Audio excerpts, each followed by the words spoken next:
Hey, what's up you guys, it's Dorothy and welcome back to my channel. If you're new here, don't forget to give this video a big thumbs up. Comment down below what you want to see in the future. Click that subscribe button and don't forget to turn on my post notifications. That way you guys get notified every single time I upload a video.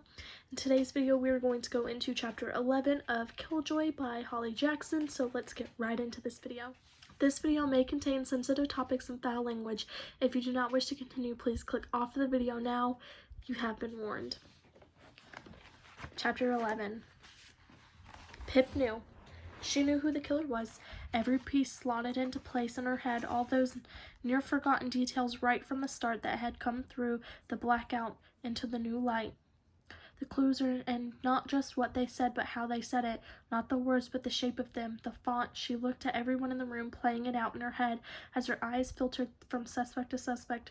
The killer in this room, in this manner, on this secluded island where the boat came only once a day. The truth had been hiding there all along, riding on their underbelly of all those obvious clues and secrets. God, she'd been so naive to fall for them all the time. Of course it would never be that obvious, that easy. This was a murder after all, but she had it all now, the entire withering thing, every twist and every turn. And she needed far more than 4 piddly lines to capture it all. Right, Jamie leaned into his elbows. Let's go round the table and everyone share their theories. Before I reveal the truth, Lauren, want to start us off? Okay, she said, fidgeting with her beaded necklace, pulling it tighter around her neck. So I think the murderer is Dora, the cook, I mean. She paused as Kara supplied her a signature gasp, looking offended. I think she's got something to do with our business rivals, the Gazaras, and she's here under false pretenses and was sent to steal business secrets and then to kill my father-in-law. She was correct on some of that part, Pip concluded, but not the most important part. Aunt, your guess, Jamie said. Well, the only murderer around here is Sal Singh, he said with a grin. Must be his ghost, Andy Bell, and now poor Reginald Remy. Aunt, Kara slid forward, attempting to kick him under the table. Ouch! Okay. He held up his hands in defeat. I'm going to go for it. Pip. What's your name again? Celia, she said, glaring back at him. Yeah, Celia. I reckon we've got a case here of a good girl gone bad. And I think it would annoy Pip most to be the murderer, so yeah. Such sound reasoning, Jamie said, a hint of annoyance in his tone. Next, Zach's turn. Pip watched him carefully as he cleared his throat. I think the murderer is my brother, Bobby Remy, he said, keeping his eyes to himself. Bobby never gave up gambling, and I think my mother found out about it. I think she confronted him on that fatal walk 1 year ago today, and I think my brother murdered her, pushed her off the cliff. Yes, Pip was right. Ralph Remy had always suspected his brother of killing their mother. He's murdered before, and I think he murdered again, Zach continued. He knew my father was going to cut him off out of the will, and he wanted that money. That's all I've ever seen my father as, a bank. That's why he tried to destroy the new will and stabbed our father through the heart. Oh, and then that note about meeting up before dinner, that was from Bobby to my wife Lizzie, but that was just Bobby trying to give himself an alibi so he could say he was with Lizzie at the time of the murder, even if she denied it. Wrong, Pip thought. That wasn't it, and that was the whole point. If something beyond that between the lines, Connor, Jamie pointed to him. Yeah, so I think it might actually be Celia Bourne. He gave Pip a sideway glance.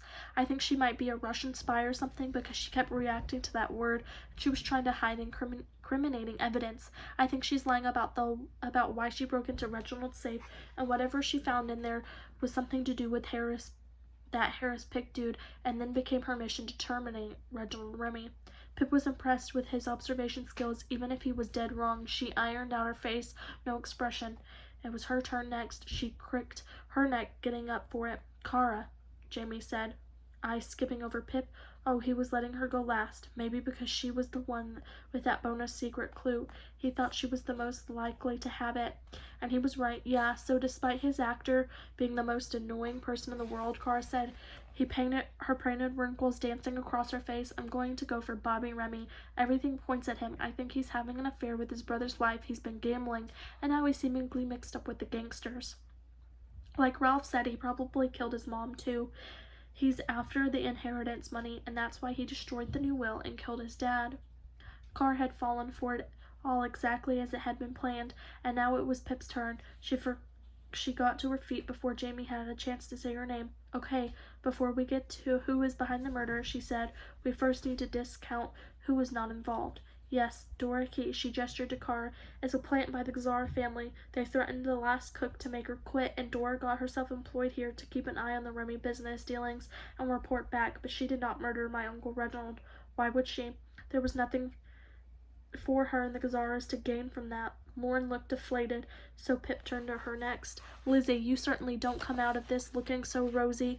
You've been stealing from the Remy family, skimming money from the London casino. Perhaps you were trying to gain some financial security in case your husband found out about you sleeping with his brother and divorced you, and you lost everything. Reginald worked out that you were the thief, and maybe you were worried about him going to the authorities, but you were not the murderer, though you are probably relieved he is dead. Humphrey Todd, she turned her eyes to Connor. You hated Reginald Remy. You even wished him dead. You said the reason was because you asked for time off for work to visit your daughter, and he denied you. That was true, she paused, but it was only part of the truth. The reason you wanted time off 2 weeks ago was because your daughter, the only family you have left in the world, had contracted a deadly disease, smallpox, but Reginald said no, and your daughter died soon after. You never got a chance to say goodbye. That is why you hated him in the end, and revenge certainly is a strong motive, but you also did not kill Reginald Remy. By the flush in Connor's cheeks, Pip knew she was right on the mark. For my own part, she said, hand on her chest, yes, Humphrey, you were partly right. I am a spy working for His Majesty's Secret Service, and I was instructed to investigate my uncle, and whether he was funding seditious communist activity. Harris Pick is a known communist agitator, but I did not murder my uncle, and my mission was misguided. Reginald wasn't funding communists. He was simply settling his outstanding debts, sending money to an old friend who saved his life in the war, because he... And here's the kicker, everyone, Reginald Remy knew he was going to die. What? Lauren and Aunt said in unison, the others staring at her. Here. She pulled out the secret clue from her dress, dropping it in the middle of the table. A secret clue was hidden in the cellar for whoever went down to the fuse box. Reginald was dying of lung cancer, and the doctor told him he didn't have much time left. And just a couple of weeks ago, the doctor was sent a load of money to keep his mouth shut about this. Oh, shit, Zach said, casting his eyes down at the clue. Oh, shit, indeed, Pip continued. And while you were right, Dora, that everything seems to be pointing to Bobby Remy, there's a precise reason for that. But while the rest of you didn't have alibis for the time of the murder, 2 people here actually did. She nodded at Lauren and Aunt. Lizzie and Bobby Remy were together at the time of the murder, having more relations, no doubt. It's something that Lizzie would never ever admit to, especially not in front of her husband, Ralph, because she's terrified of divorce and losing this comfortable, wealthy life she had grown accustomed to. Bobby had to play along too and say he was alone on a walk because Lizzie would never vouch for him, and he knew it, and so did our killer, who knew exactly where Bobby Remy would be at the time of the murder, and that he'd never been able to prove he had an alibi. So if neither Lizzie nor Bobby are the murderers, so that leaves one final person among the guests tonight. She shifted her gaze to Zach. Ralph Remy, you are the killer. What? Connor exclaimed, though it sounded far off, somehow in a different world from her. Although I'm not sure we can really call you a killer, seeing as your father was in on it too and wanted you to do it. What? From Cora now? That's right. This whole thing was an elaborate plan set up by Ralph Remy, Reginald Remy, and one other person. She paused, her heart thrumming through her right up to the point of her raised finger. Inspector Howard Way. Jamie froze. He lowered his eyebrows, watching her closely. What? That one was Lauren. Ralph has always suspected that his brother Bobby murdered their mother last year, pushed her off a cliff because she found out about his gambling again. Reginald Remy also knew deep down that his eldest son was a murderer and had robbed him of the love of his life, but that wasn't the first time that Bobby had killed someone. Oh no. See, after Reginald Remy paid off Bobby's gambling debts to the loan sharks, threatening his son's life, Bobby actually joined them. He was a member of the East End Streeters gang seen dealing cocaine with them at the Gazara casino. Bobby had a serious gambling addiction to fuel, after all, a violent gang that Inspector Howard Way, and Scotland Yard have had many dealings with before. Your partner, Inspector, went undercover to try and expose the gang's drug network and was gunned down for it, but you've always known exactly who who it was that shot him. It was Bobby Remy, at least 2 murders under his belt, and yet would never face justice for either of them. Neither could have ever been proved, and Bobby would continue living his life free to kill again if the need arose. Unless someone stopped him. Fast forward to just a couple of months ago when Reginald Remy found out he was dying. He knew he would never live to see justice for his poor wife, and that his eldest son was a very dangerous man, so he hatched a plan with his other son, Ralph. If Bobby would never be caught for the previous 2 murders he committed, they could make a damn well sure that he did go down for another murder, the murder of Reginald Remy. Reginald was going to die anyway. They might as well achieve something with his death and have Bobby locked away for life and pay off the doctor so no one would work it out. Ralph would not only find justice for his mother, but he could put a stop to the affair between his wife and his brother, which he already knew about. Ralph and Reginald must have looked into Bobby's past and made the connection with the dead policeman, and that's when they approached Inspector Howard Way, and he came in on the plan. You two were desperate to see justice for your late partner, and to get this dangerous man off the streets, but he's not part of this game, Shirley Lauren said. You'd think that, Pip said, her voice running away. But this information has been there all along. One of the very first things we were told on our invitations is that there is only 1 boat a day from the mainland to Joy Island, leaving at 12 p.m. sharp. Today, Reginald is murdered between 5:15 p.m. and 6:30 p.m., and shortly after, the same evening, mind you, the inspector shows up to help us solve the murder. But how is he even here? Think about it. She leaned across the table. It's because he was already here. Had been here all day since the boat at 12 p.m. Inspector Howard Way traveled to Joy Island before the murder had even happened, because he knew it was going to happen, because he was a part of the plan to set Bobby Remy up for murder of Reginald. This is why most of the clues have been mounting up to point at Bobby. The inspector had been steering the investigation. She grabbed the ripped up, taped up will from the evidence pile in the center of the table. Bobby Remy did not find and destroy this new will. Ralph and Reginald did this. We know they were in the library together alone earlier this evening. That's when they ripped it up and put it into the fireplace. And yet they didn't burn it because they wanted it to be found, because they were trying to establish a motive for Bobby to murder his father. Money, essentially. That argument I heard last night between Ralph and his father, they weren't talking about business plans. They were talking about this, their scheme to kill Reginald and set up Bobby. Remember what I overheard Ralph saying? She double-checked against her booklet. I refuse to do that, Father, and this scheme of yours is ridiculous and will never work. And won't get away with this.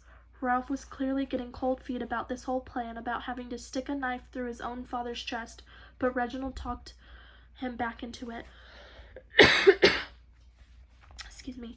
Look, she picked up the final clue they'd found in the pizza box. This note from RR. Some of you thought Bobby wrote this to Lizzie about meeting up behind Ralph's back. You might think that Bobby wrote this intentionally to give himself an alibi, so he could claim he was with Lizzie at the time of the murder, but Bobby did not write this note. He is not the RR here. This note, she brandished it, was written by Reginald Remy to his son, Ralph.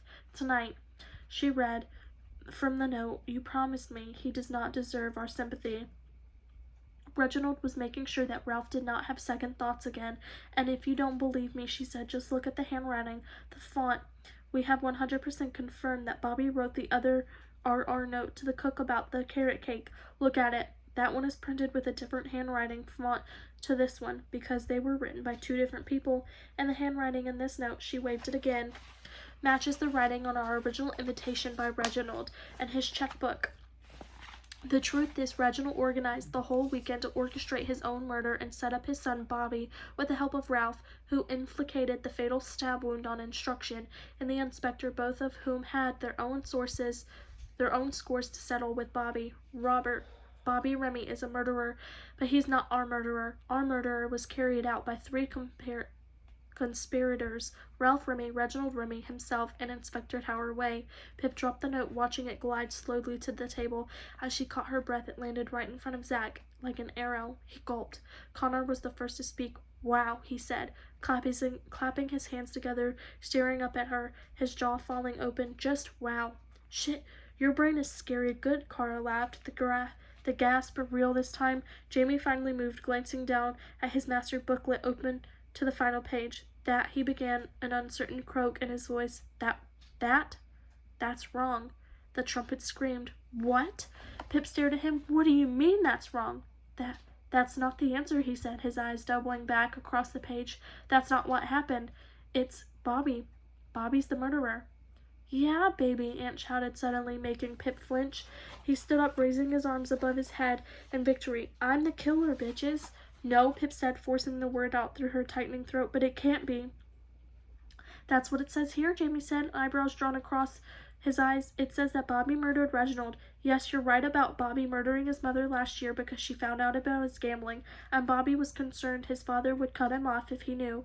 This weekend he learned of the new will he'd been written out of, so he murdered his father and destroyed the new document so he'd still get a massive inheritance.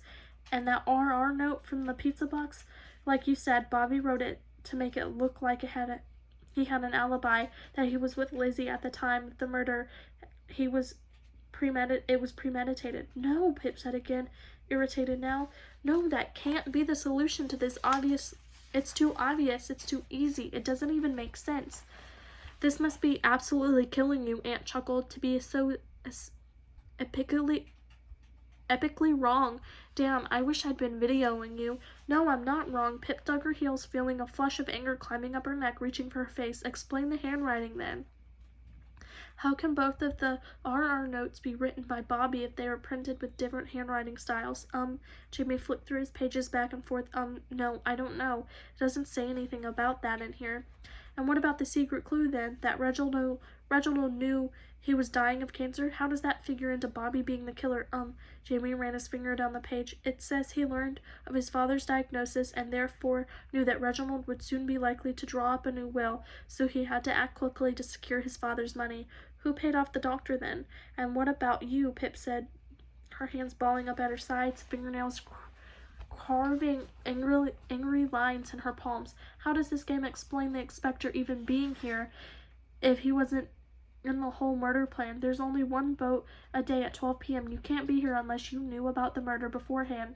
Jamie's face crumpled, returning to his page. Yeah, I don't know what to tell you, Pip. Sorry, it doesn't say anything about that in here, just that Bobby did it.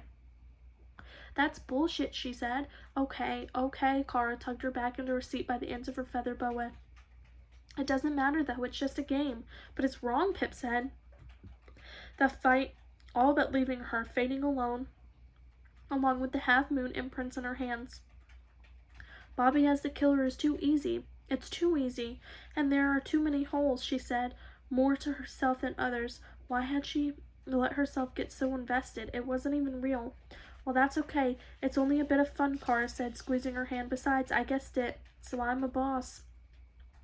Yeah, and the whole game was really good, Connor said, an extra cheery edge to his voice, too, to compensate. Way more interactive than I thought it would be. Thanks for setting it all up and hosting, Jam. Yeah, thanks, Jamie, Kara said, and Pip echoed it right after. That's okay, everyone, he said, removing his police helmet to take a bow. Inspector Way over and out. And it had been a good right up until the end. The whole world outside this house had disappeared. It had been just her or mine and no problem to solve, exactly the way she liked it, exactly when she was most herself. But she'd been wrong. Pip hated being wrong. She ran her thumb across her closed booklet along the logo at the bottom. With a quick, sharp movement, she made a tiny rip in the page, her small act of revenge, splitting the words, Killjoy. That is the end of chapter 11. I will see you guys for the final chapter in the next video. Bye!